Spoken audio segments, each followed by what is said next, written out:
Hey guys, welcome to my review of the very popular Ruger 1022. It's been around since 1964 and there's been over 5 million of them produced. So if you've been into firearms very long, if you don't own one, you probably have at least shot one. There's tons of them out there. And so as we go through this review, I'm just going to refer to some of those talking points there on the side.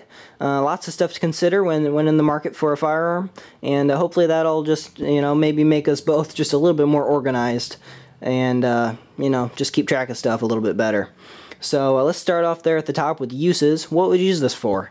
Lots of stuff. It's an extremely flexible firearm. You can use it for lots of stuff. Just make it a nice little plinking rifle. Just go out and have fun with it. 22s are cheap, and readily available. Shoot tin cans, steel, paper, whatever.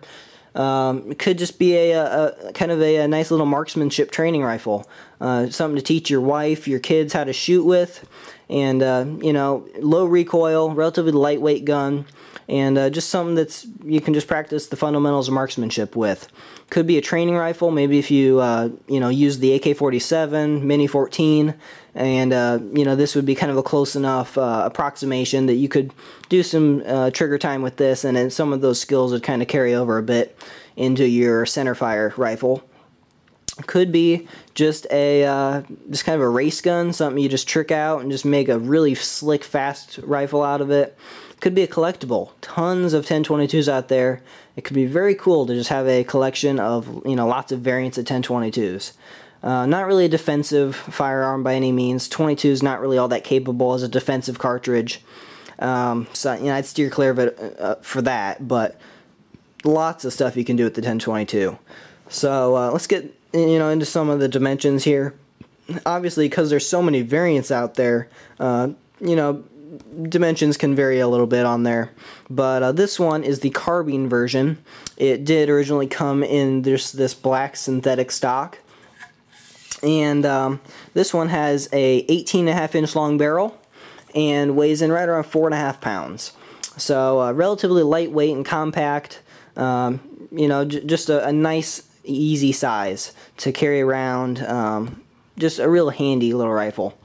Capacity on here, your magazines are running just the standard factory magazines are 10 rounds, and this is a clear magazine. Probably most of the ones you see out there are just this black polymer. This one's a clear one, so you can see how it works a little bit better. So it is a rotary design. It's not like a standard magazine design that's just all in line. This one is a rotary design, which is really nice for a few reasons. First of all, it's very, very reliable, and for a 22, the 1022 is very reliable. It doesn't jam all that much, which is really nice, and partly, because of this magazine. Also, what this magazine does for you is that it gives you a flush surface right here. So with that 10-round magazine in, you don't have anything sticking out. If you look at a lot of the other competitors, you end up with a magazine sticking out right here. So if you're benching the rifle or anything, or just carrying it around, it's just nice to have that nice flush look and feel. But it gets better. If you want a high-capacity magazine for these, you can. There's several, aftermarket ones out there, but Ruger has finally come out with their BX25 magazine, which is a 25-round magazine for this, and that's really nice. It's kind of, I don't know, it's kind of frustrating when you go through 10 rounds and you got to reload again. Especially, when I've been going out and shooting like my Smith & Wesson M&P 1522, which is like a 22 version of an AR-15. And shooting other rifles that have a higher capacity, 10 rounds goes real fast. So it's nice to have a higher capacity option. The reliability on those BX25 magazines, it sounds like overall people are having pretty good luck with them. I do have a friend that has one. I haven't picked one up yet, but playing with his, he was having some issues with it. So maybe it's just a lemon, but overall I think the BX25s are probably a pretty good option for you. So that's a really nice thing that the 1022 has over a lot of the other 22 rifles out there. So getting into the ergonomics just a little bit on here. One thing that I did have to replace on this rifle when I got it was the magazine release. This is an extended aftermarket one that I put on there. So you notice you just push that lever forward. That lets you release your magazine. The one that came on here when this rifle was purchased, maybe 5 years ago, was just a little one that you had to kind of stick your finger up in there and pull down on a little lever, and that let the magazine come out. That's very annoying. I really didn't like that. It looks like now Ruger has actually fixed the problem and is just shipping it with one that looks very similar to this. The other issue that I feel you really need to fix, just, you know, as soon as you get the rifle out of the box, is your bolt release. There is no last shot hold open on here. That is one kind of hit on the 1022. Maybe if you're, you know, training with this, like maybe, you know, your centerfire rifle is like an AK-47, maybe you'd like that because, you know, the AK doesn't have a last shot hold open either. But most people, last shot hold open is nice. So let's say you want to lock your bolt back to the rear. Maybe, you know, you're sitting on the bench and you just want to lock it back just to show that the rifle's clear. Maybe you have a jam and you just want to lock it back so you can clear it out. So the way you have to do that is you have to push up on this little lever down here and at the same time pull the bolt back. Not too hard to do. So that locked your bolt back. So let's say you put a new magazine in there, and now you want to let that bolt forward. Well, you know, the way I would think about that is generally I think, well, you just pull on that bolt and back and let it go. But that's not the way it comes from a standard Ruger 1022 out of the factory. What you got to do is push down on that little lever there while simultaneously pulling back on here. So you have to basically unlock it down here, and then you can let the bolt forward. Kind of tricky, kind of annoying, not really all that intuitive. So if you put in an auto bolt release in there, it's around a $10 part. Not all that hard to install at all. Pretty easy. You just open it up, take this part out, put the new one in, and you're good to go. And now, like you see that I'm going to demonstrate right here, put your new magazine in, pull back on the bolt, and it goes forward. So that's the way it should be, and just something that you might have to or might want to fix from the factory. Other than that, this is a aftermarket stock, obviously. If you just look at the standard stock on here, they don't have any sling swivels. So it'd be really nice if they put some sling swivels on there. Maybe they have on the more current version. I know this one, again, like I said, it's about 5 years old. But you could probably install those yourself, you know, just drill a hole, twist them in. But that'd be nice for hunting or just, you know, hiking around with the rifle. The checkering on here is really well done. It's nice and grippy, but it's not going to tear your hands up either. But it does provide a good grip. There's a nice flat on the bottom right there for benching it. So I really do like the stock. I just wish there were some sling swivels on there. Other than that, no major hits. And, you know, it's lightweight and easy to use. Moving on to accuracy on here, this isn't a rifle that I really put a lot of time into accuracy testing with. It's I don't know, I just don't see it as something that I'm just going to be, you know, trying to make into a tack driver, or something that I'm really going to be trying to, you know, just get the most precision out of. If I need something that's super precise, I'm probably just going to go with a bolt action. But this is more of a plinkster to me, more something just to have fun with. But I'll just show you, I did just make one target here, or shoot one target here. Shot this back in 2010. And I was just kind of comparing it a little bit to the Smith & Wesson M&P 1522. So what you see here is 30 shots from the bench at 25 yards, basically rapid fire from the bench. So I did rest it, but I wasn't taking time on trigger pulls or anything. And this is just with iron sights. So you see that's about 1.5 to 2 inches for both of these. So it's pretty much on par with other 22 rifles out there, and you know, pretty average. With a you know, with a scope, maybe with a more of a target version of the rifle, with good ammo. This was just with, you know, just garbage Walmart ammo. You could probably get probably around 1.5 inches, maybe an inch at 100 yards. I'm sure, you know, somebody will show up in the comments, well, I shot, you know, a quarter MOA at 100 yards. Okay, whatever. You know, show it. Make a video shooting. and we'll see how reliable it is. To me, it's all the practical accuracy you need. You know, if you want something super precise, go with the bolt action. It's good enough, pretty much on par with everything else out there. Getting the reliability on here, it's an extremely reliable design. Part of that is because of the magazine. It's a really good, robust magazine that just doesn't have a lot of issues. You just don't hear people complaining about the standard 10-shot magazines. So it's fairly reliable. Most of the issues that I ever have with it is mostly ammo related. You know, just a bad primer. You know, and I only really put, you know, just, you know, the bulk ammo through it, and it shoots fine. So hiccup here and there, but it's a 22. That can be, you know, that's expected. Moving on to maintenance, it's a very easy rifle to maintain. Not a lot of things you got to worry about. It's really easy to take it apart, and you know, with the standard stock on here, you take out the screw in the bottom there, and then you just loosen this a bit and pop off your barrel band and take it apart. On this version, this is the ATI Dragunov stock, around 40 bucks for this stock, so pretty affordable.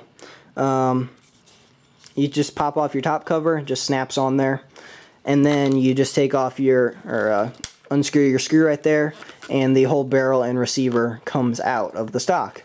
So very easy to take it apart, not a big deal. And then it's easy, you just pop 2 pins out, you can pull your whole trigger mechanism off. It's easy to take the bolt out. It's easy to take the barrel off. It's just a very user-friendly rifle. Really easy to just you know, take care of yourself. And actually, while I got that top cover off, I'll just show you that sight on there.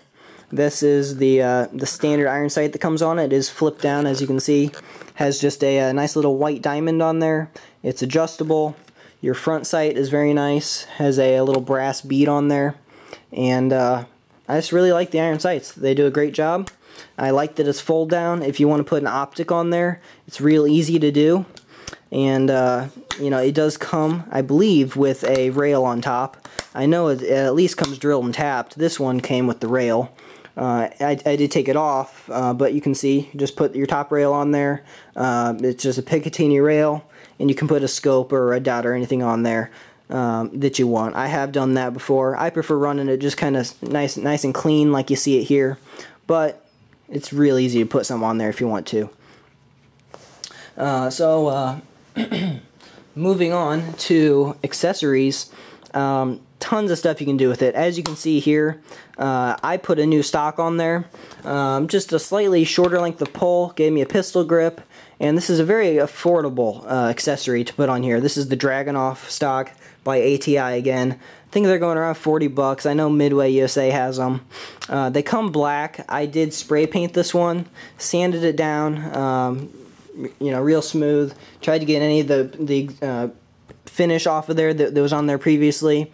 Then I just used some of this Krylon Fusion for plastic spray paint. Just, you know, did a real light dusting for the first coat.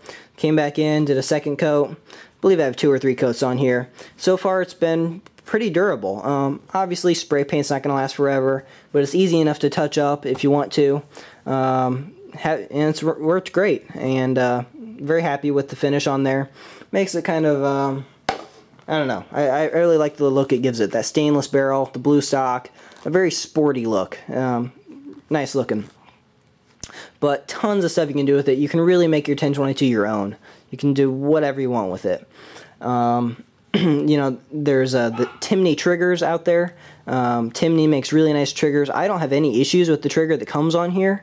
It's relatively short, pretty light. I mean, I like the trigger, but there are Timney ones out there. Tactical Solutions makes some really nice barrels and receivers. Tapco makes a really cool tactical stock for it.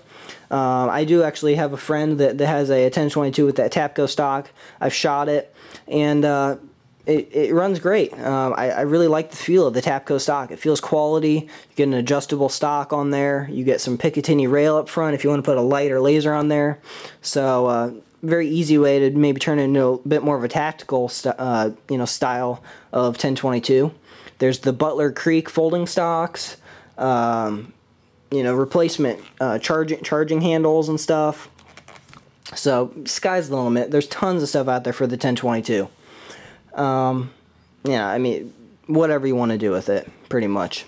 As far as the pricing goes on these, I think just the standard kind of base models go around, kind of 200 to 250 bucks, somewhere in there. And then obviously with accessories and stuff, you can spend whatever you want on one. But, as far as competitive options go out there, there are a few ones, that's been out since 1964. So, I mean, people have had some time to come up with some good competition for it. One of them is the Marlin 795. Marlin 795, as far as magazines go, can't really compete.